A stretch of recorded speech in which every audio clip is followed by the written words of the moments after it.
Hi friends, இன்றைக்கி நம்ம எங்கே வந்திருக்கோம்னு பார்த்தோன்னா வேலூர் ஆரணி ரோடு சாத்துமதுரை, அதாவது அடுக்கம்பாறைக்கு அடுத்த ஸ்டாப்பிங் சாத்துமதுரை. சாத்துமதுரை பஸ் ஸ்டாப்லேருந்து நம்ம போனீங்கன்னா அங்கே முருகர் கோயில் இருக்குங்க.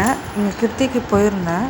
கிருத்திகையில் போயிருக்கும்போது அங்கே வேலு பூவில் நல்லா அலங்காரம் பண்ணியிருந்தாங்க. ஸ்டார்டிங்கில் நான் ஒரு 2 டைம் தான் போயிருக்கேன் அந்த கோவிலுக்கு. எனக்கு பெருசாக தெரியல. அப்புறம் அங்கே போக போக தான் ஜனம் அதிகமாக வந்தாங்க. அவ்வளோ சூப்பராக இருக்குங்க ஃப்ரெண்ட்ஸ் கோவில். அன்னதானமும் போடுறாங்க. இந்த மாதிரி கிருத்திகை சஷ்டி அந்த மாதிரி டைமில் அன்னதானம் போடுறாங்க. சூப்பராக இருக்குது. உள்ளே நம்ம ஃபஸ்ட்டு போனோடனே கொஞ்சம் மலை ஏறுற மாதிரி தான் இருக்கும். ஸ்டெப்ஸ்லாம் கிடையாது, மலை ஏறி போகிற மாதிரி தான் இருக்கும். அங்கே போனீங்கன்னா ஃபஸ்ட்டு எடுத்தவுடனே முதல் கடவுளான விநாயக பெருமான் இருப்பாங்க. அப்புறம் பக்கத்தில் அம்மன், அப்புறம் தட்சிணாமூர்த்தி, அதுக்கப்புறம் பின்னாடி அப்படியே பேக் சைடு கோயில் சுற்றிட்டு வரும்போது முருகர், துர்க்கை அம்மன் இருப்பாங்க. அப்படியே அந்த சைடு அம்மன் இருக்கிறாங்க. அப்படியே வந்துட்டிங்கன்னா ஆப்போசிட், அதாவது முருகர், அதாவது மூலஸ்தானத்துக்கு ஆப்போசிட்டில் ஆஞ்சநேயரும், அது பக்கத்துலேயே பெருமாளும் வச்சுருக்காங்க. பாறையிலே பெருமாள் உருவாக்கியிருக்காங்க. இங்கே நம்ம விளக்கு, அதாவது வெத்தலை தீபமும் அப்புறம் அரிசி மாவில் தீபம் ஏற்றினா அவ்வளோ நல்லதுங்க ஃப்ரெண்ட்ஸ். நீங்கள் செவ்வாய்க்கிழமையில் வெத்தலை தீபம் ஏற்றுனீங்கன்னா அவ்வளோ நல்லது. நீங்கள் நினச்ச காரியம் நடக்கும். வெற்றிலை தீபம் ஒரு காரியத்தை மனசில் வச்சுட்டு நடக்கணும்னு சொல்லிட்டு நீங்கள் ஏற்றுனீங்கன்னா உங்களுக்கு அது சக்ஸஸாக அமையும். அப்புறம் மூலஸ்தானத்தை பார்த்தீங்கன்னா அவ்வளோ நிம்மதியாக அவ்வளோ சந்தோஷமாக இருக்கும். அந்த முருகரை பார்த்தா எடுத்த காரியம் எல்லாமே நம்மளுக்கு சக்ஸஸாக அமையும். பாருங்கள், முருகரோட ஃபேஸே அன்றைக்கி கிருத்திகை அன்னைக்கு அலங்காரம் பண்ணியிருக்காங்க.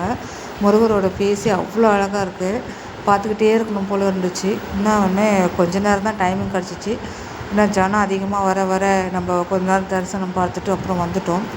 முருகர் வள்ளி தெய்வானியோடு பார்க்கும்போது ரொம்ப மன மகிழ்ச்சியோடு சந்தோஷமாக இருந்துச்சு. பார்த்துக்கிட்டே இருக்கணும் போல் இருந்துச்சு.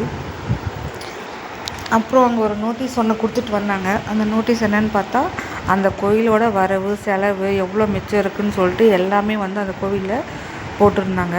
அதுக்கப்புறம் அதில் அதாவது அன்னதானத்துக்காக எவ்வளோ யார் யாருன்னா கொடுத்தாங்கன்னு சொல்லிட்டு போட்டிருக்காங்க. இப்போ 62 அடியில் முருகர் உருவாக்க போகிறாங்க, அங்கே கட்ட போகிறாங்க. இப்போ அந்த இது நடந்துகிட்ருக்கு. நீங்கள் இந்த கோயிலுக்கு ஒரு முறை விசிட் பண்ணி பாருங்கள். செம்ம சூப்பராக இருக்கும், நேச்சுரலாக இருக்கும். அங்கேருந்து வரத்துக்கு மனசே வராது. வேலுண்டு வினையில்லை, மயிலுண்டு பயமில்லை, குகனுண்டு குறைவில்லை, கந்தனுண்டு கவலை இல்லை. இந்த வேலை பார்த்தா அதை தான் சொல்லணும்னு தோணுது. ஏன்னா அந்த வேலை பூவில் டெக்கரேஷன் பண்ணால் அந்த வேலுன்னு ஒன்று அதில் உருவாகிருக்கு. அந்த வேலை பார்க்கும்போது அவ்வளோ சந்தோஷமாக இருக்குது. இந்த கோயிலுக்கு வாங்க, கண்டிப்பாக நினச்சது நடக்கும், கண்டிப்பாக நடக்கும். அப்புறம் நீங்கள் வெளியே வந்தீங்கன்னா இங்கே பாருங்கள், 6 முகத்தோடு முருகர் நம்மளுக்கு காட்சி அளிக்கிறார். வெளியே சைடும் வச்சுருக்காங்க உற்சவர். அவ்வளோ அழகாக இருக்குங்க. அப்படியே பார்த்துக்கிட்டே இருக்கணும் போல் இருக்குது முருகரை. அவர் அழகாக ரசிச்சுட்டே இருக்கணும் போல் இருக்குது. முருகரை பார்க்கணும், ரசிக்கணும், அவ்வளோதாங்க. வேறு எதுவுமே தேவையில்லை. முருகர் நம்ம கூட இருந்தாலே போதுமானது. வேறு எதுவுமே நம்மளுக்கு தேவையில்லை. முருகர் நம்ம கூட இருக்கணும்னு நினச்சாலே நம்ம காரியம் எல்லாமே சக்ஸஸ் தான். எங்கே போனாலும் நம்மளுக்கு முருகர் நமக்கு துணையாக இருப்பார். அவ்வளோதான்.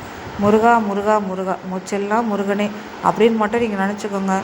கண்டிப்பாக உங்கள் லைஃப்பில் எல்லாமே சக்ஸஸாக அமையும், எல்லாமே நடக்கும். முருகரை மட்டும் நினச்சிக்கோங்க. முருகரே துணை. ஓம் சரவண பவ, ஓம் சரவண பவ, ஓம் சரவண பவ.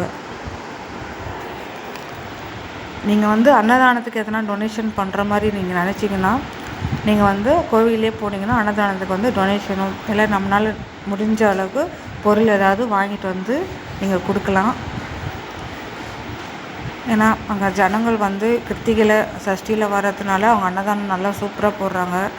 இப்போ இவங்களுக்கு இவ்வளோ தான் சாப்பிட்ணும் அவ்வளோ தான் சாப்பிட்ணுன்னு இல்லை, சாப்பிட்லாம், நல்லா வயிறு ஃபுல்லாக சாப்பிட்லாம். எவ்வளோ ஜனம் இருந்தாலும் அவங்களுக்கு சாப்பாடு போட்டுகிட்டே இருக்காங்க. நீங்கள் எப்போ போனாலும் கோவில் ஓப்பனில் தான் இருக்கும். காலையிலேருந்து ஈவினிங் வரைக்கும் உங்களுக்கு ஓப்பனில் தான் இருக்குது. கிருத்திகை சஷ்டியில் நீங்கள் போய் விசிட் பண்ணி பாருங்கள். தேங்க்யூ.